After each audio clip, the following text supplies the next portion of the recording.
عليكم، عاملين ايه يا حبايبي؟ النهارده بقى عملنا مع بعض اكله جميله كده، يعني احنا بنحبها وهتلاقي اكيد ناس كتير بيحبوها. عملنا الكرشه الجملي. الكرشه الجملي هي عملتها بطريقه سهله خالص يا بنات. عملتها بالصلصه اهي زي دي كده. عملتها محمره عشان ولادي ما بياكلوش اللي هي المسلوقه ولا اللي هي بالصلصه. محمره بالشكل ده كده اهي، جميله تحفه. حتى اللي مش بيحبها بالطريقه دي هيحبها بالطريقه دي طبعا. عملتها مسلوقه اهي برضو اهي، يعني ب3 اشكال مختلفه. اللي ما بيحبهاش بقى كده ممكن ياكلها كده، اللي مش بيحبها كده ممكن ياكلها بالطريقه دي. خلاص، بطريقه سهله وجميله وبسيطه خالص. شوفوا بقى، كملوا الفيديو، ما تنسونيش في اللايك والاشتراك. تاني بقى يا حبايبي، دلوقتي انا معايا الكرشه بتاعتي اهيت، انا نضفتها انا وقريش اهي. دي يا بنات اسمها كرشه جملي.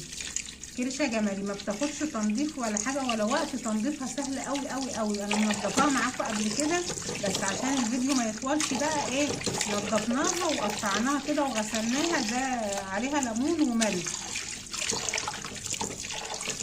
بنغسلها بقى طبعا كذا غسله لحد ما تبقى زي الفل، ولا زفاره ولا اي حاجه.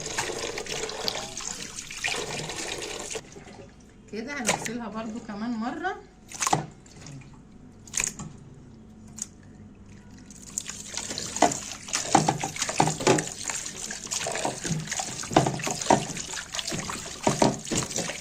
طبعا بنغسلها 3-4 مرات لحد ما تبقى ميتها ايه زي الفل اهي، زي ما انتوا شايفين كده.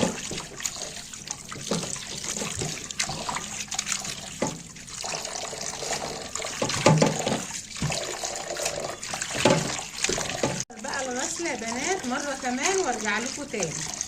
تاني يا جماعه اهي، بعد ما نضفنا الكرشه بقى وغسلتها مره واتنين وتلاته كذا مره لحد ما بقت تشوفوا بيضه جميله زي الفل، يعني حتى اللي مش بياكلها هياكلها من جمال شكلها اهي. اتغسلت كتير قوي قوي وريحتها زي الفل.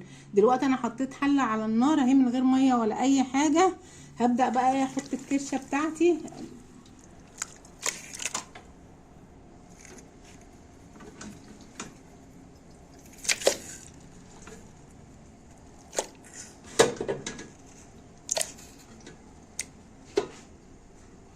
كده خلاص بقى يا بنات، انا حطيت الكرشه على النار اهيت في الحله.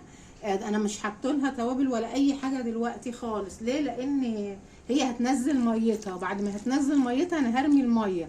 هبدا بقى احط لها ميه جديده واحط لها التوابل بتاعتها. نرجع مع بعض ان شاء الله. كده بقى رجعت لكم تاني يا جماعه. بصوا الكرشه نزلت ميتها اهي كلها اهي. هشيلها بقى، انا هصفيها كده وهرمي الميه وهحطها بقى واحط عليها التوابل بتاعتها.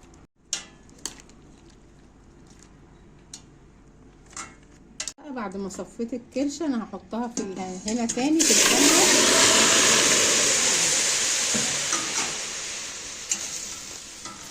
كده بقى هبدا احط ايه الاضافات بتاعتي. انا حطيت جزرايه، طماطميه اهي، بصلايه. بصوا البصلايه كبيره قد ايه اهي.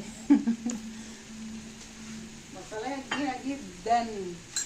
هحط بقى ايه معلقه سكر اهي. طبعا ليه يا بنات؟ السكر بيساعد اي حاجه كبيره بتاخد سوا، بيساعدها ان هي تستوي بسرعه. لحمه كبيره، كرشه زي دي جملي، معلقه السكر دي بتساعد على التسويه.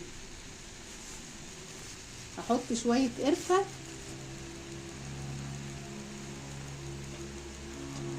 هحط فلفل اسمر، كمون.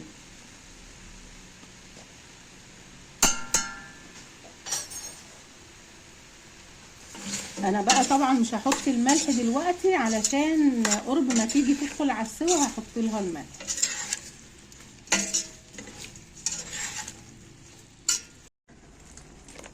كده خلاص بقى، بعد ما الكرشه شوحت شويه في التوابل والحاجات اللي حطيتها لها دي، هضيف لها بقى ايه الميه السخنه. هحط لها بقى ميه سخنه علشان ايه تستوي بسرعه.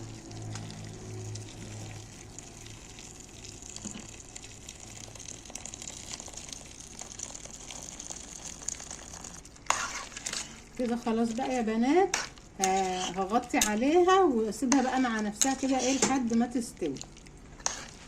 بقى رجعت لكم كده خلاص استوت معايا اهي. انا هحط لها بقى الملح عشان انا ما حطيتلهاش الملح من الاول، حطيت لها بس شويه سكر هما اللي ساعدوا على السوا بتاعها كده على طول.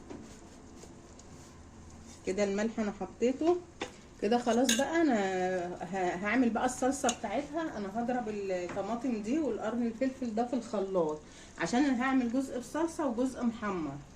ماشي، هنضربها بقى في الخلاط. حطيت معلقتين زيت في الحله. انا دقه كام فص توم اهوت على شويه كزبره.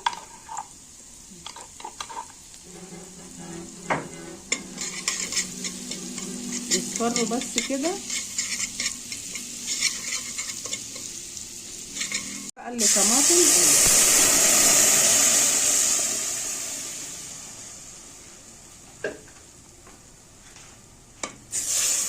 هتتسبك بقى شويه كده، وهحط لها التوابل بقى بتاعتها، كمون وفلفل اسمر وشويه قرفه والملح، ونرجع مع بعض. خلاص كده بقى الطماطم بتاعتي اتسبكت. هضيف بقى عليها ايه اهي الكرشه استوت.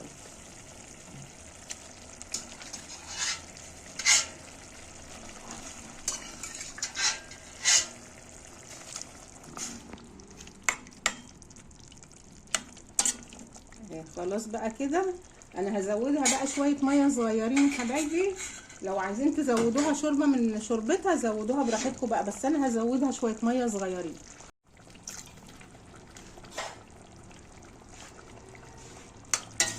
كده. خلاص بقى دي كده الطريقه التانية بقى هنعملها مع بعض.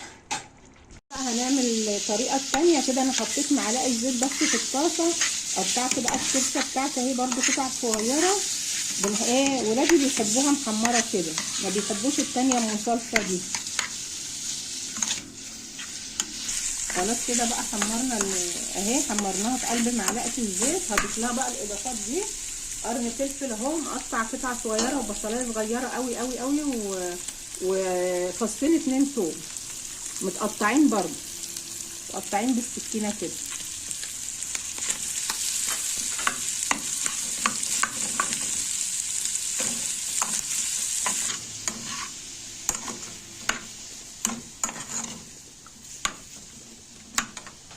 هنحط بقى التوابل، شويه فلفل اسمر وشويه كمون وشويه ملح. ده الكمون وده الملح.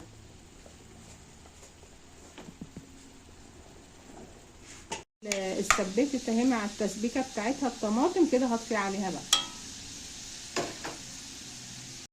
خلاص كده حمرناها بقى مع القرن الفلفل مع التوابل بتاعتها. انا حطيت شويه قرفه مع الكمون ومع الفلفل الاسمر ومع الملح.